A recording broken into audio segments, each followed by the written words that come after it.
Det lät ju om dig. Kom och sätt dig, Tommy. Ja. Hej. Underbart. Fantastiskt. Ja. Fantastiskt. Så viril. Jag påverkar honom på något lugnt sätt. Han blir trygg och så somnar han. Det är kanske därför ni är så goda vänner. Ja, jag tror det. Ja.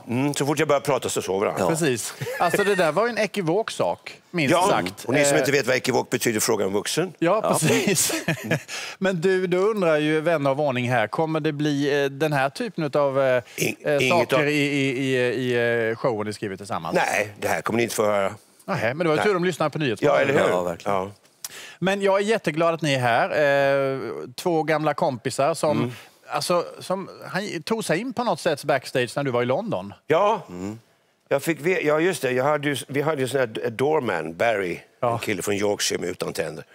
Han stoppade ganska många människor som försökte komma in. Vet, jag kände Tommy och sådär. Och stoppade även Peter, tror jag. Men på något sätt så lyckades du ta dig förbi Barry där, va? Jag minns inte att det var så komplicerat, men Nej, det kanske det var. Vi hade ju sett på kaféet någon kväll, och så här kort liksom. Och sen så råkade jag vara i London för att titta på teater för Sandrevs räkning. Jag skulle sätta upp på Vasan där. Ja. Och så gick jag förbi Prince Edward och då tänkte jag gå in och säga hej. Och sen när vi satt i din loge och pratade så tittar in en man, knackar och så tittar in och så säger Tommy bara, no, it's fine. Och så vad var det där? Så man, och då berättade du att det var en präst som gick runt. Det är teaterpräster som går runt. Man spelar så många föreställningar så folk bryter ihop. Va? Om det knäpp i huvudet. Det är verkligen det. Ja. Så att det ska finnas något moraliskt stöd där då, kan komma in och prata av sig dels en präst, så har man en company manager som kommer in och säger, we okay? Ja. Och är man inte det så får man en broschyr på något hotell i Brighton man ska åka till. I don't want to see your face in 3 days, så får man åka iväg. Ja, vi pratar naturligtvis om när du var stor firad stjärna under Chess-musikalen i London. Underbara år. Det här var väl ganska underbara år också, Tom? Ja, det där är 69. Ja, sen vi ser den här. Tom står det bara. Var det Tom och Mick var ju innan dess. Ja. Och det där var min första platta. Jag tror jag fick en Grammis för den som årets nykomling. Ja, den är ju väldigt... Och vilka låtar, Dock of the Bay och Mercy, Mercy, Mercy. Och det var faktiskt vår filmälskare Ronny Svensson som kom hit. Ja, han hade en hel bibba med sig. Ja, han vill kanske ha den signerad eller något. Ja, men det ska vi göra. Ja, bra. Det ska vi se till. Hörrni, Peter, man tänker ju sådär, ni har varit polare länge. En gång tidigare har ni satt upp någonting tillsammans, men inte mer. Alltså, vill man, varför inte ofta, riskerar man att liksom förstöra vänskap eller något? Eller, jag vet inte vad det kan vara. Vi har pratat om det. Vi har pratat om det, men vi har inte fått något tillfälle. Men sen fick jag ju erbjudande om att ta hand om Intiman där på Odenplan. Nu i höst. Va? Och så gör vad du vill. Liksom. Oj. Och så tänkte jag, vänta nu. Peter, så frågade Peter vad han gjorde. Och det var väl inte så mycket... Nej, som vanligt. Och så sa, du satt och sov hemma. Vi hittade på någonting. Så sen träffades vi och började surra. Och sen så åkte vi till Mallorca. Och sen började vi gå omkring så här, peripatetiker. Man går omkring när man ska komma på saker. Precis. Och ni gick så mycket så att det behövdes pedikyr. Ja, precis. Vi fick någon idé på att vi ska i programmet göra så där en föreställning växer fram som ofta är ganska pretentiöst, liksom hur man sitter och svettas och så. Och så har vi bara tagit fånbilder när vi festar och blir utkastade från klubbar mycket drinkar och tjejer och så där. Så de kanske kommer in på något sätt, kilas in i den här föreställningen, det vet man inte, eller? Drinkarna? Ja, eller fotorna kanske. Nej, vi ska inte ha sånt. Nej. I programmet.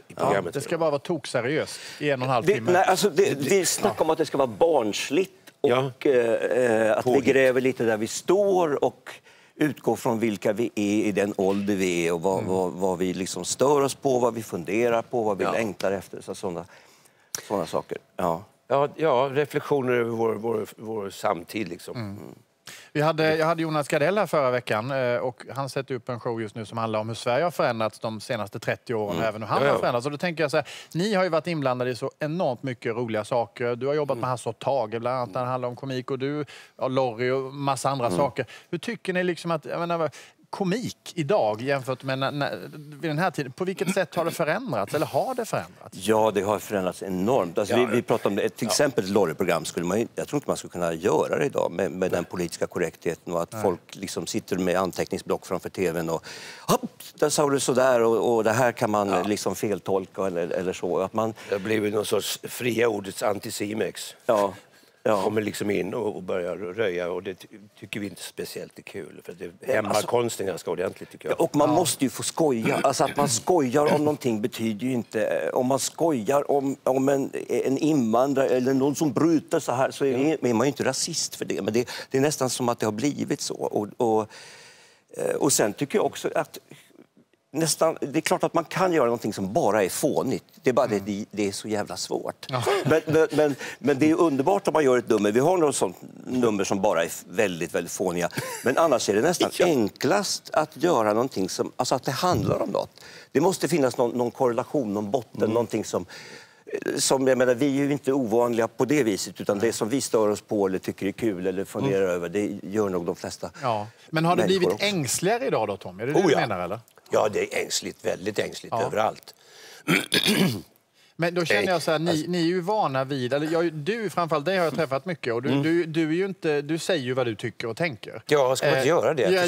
Jag tycker att det låter fullt logiskt, men det är också ganska, det kan ju bli lite riskfritt, eller det kan vara riskfullt ibland. Ja, men vem fan har sagt att livet är enkelt? Jag menar, nej. Ska jag väl liksom ta... Livet är en besvärlig tid. Men hur är du, men hur är du där? Alltså, sticker du också ut hakan? Nej, ja, det kan man väl göra när man sitter och pratar så här. Det som blir farligt är ju om man pratar med en journalist som skriver ner och sen väljer att skriva ner det du inte sa.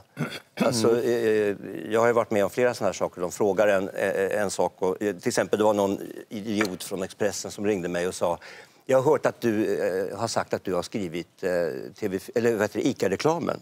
Och så absolut inte, jag har ingenting med det att göra. Däremot är det så att för 20 år sedan så hade jag en idé som liknade den och föreslog den för Coop.